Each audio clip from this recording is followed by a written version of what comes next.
Ever wondered how chronic pain and inflammation can disrupt even the simplest of daily activities?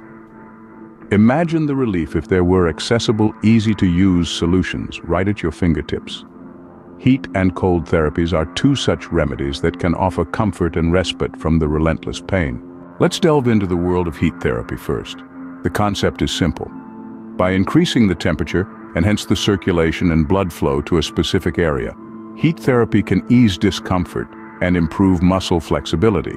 So whether you're dealing with stiffness or muscle-related discomfort, heat therapy could be your go-to solution. Heat therapy can be dry, like heating pads, dry heating packs, and saunas, or moist, like steam towels, moist heating packs, or hot baths. While both aim for warmth rather than high heat, moist heat often requires less application time for similar results. For those seeking professional help, ultrasound-generated heat treatments can alleviate pain from conditions like tendinitis. The key to effective heat therapy lies in its duration. 15 to 20 minutes can often provide relief for mild stiffness or tension, while moderate to severe pain may require longer sessions, such as a warm bath, lasting anywhere from 30 minutes to 2 hours. Now let's explore cold therapy, also known as cryotherapy.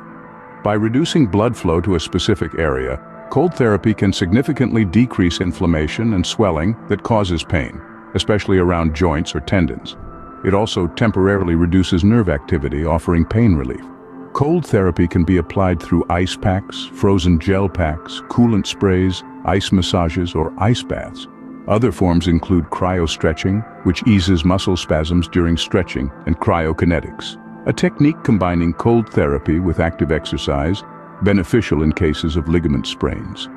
Whole-body cold therapy chambers are another option. Understanding when to use cold therapy versus heat therapy can greatly enhance the effectiveness of your treatment.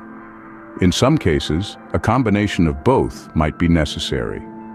For example, individuals with arthritis might find heat therapy beneficial for relieving joint stiffness and cold therapy effective for reducing swelling and acute pain. In essence, both heat and cold therapies are powerful tools in managing chronic pain and inflammation. Remember, the right therapy for you depends on your specific condition and its symptoms. So don't hesitate to consult with a healthcare professional to ensure you're making the best choice for your well-being.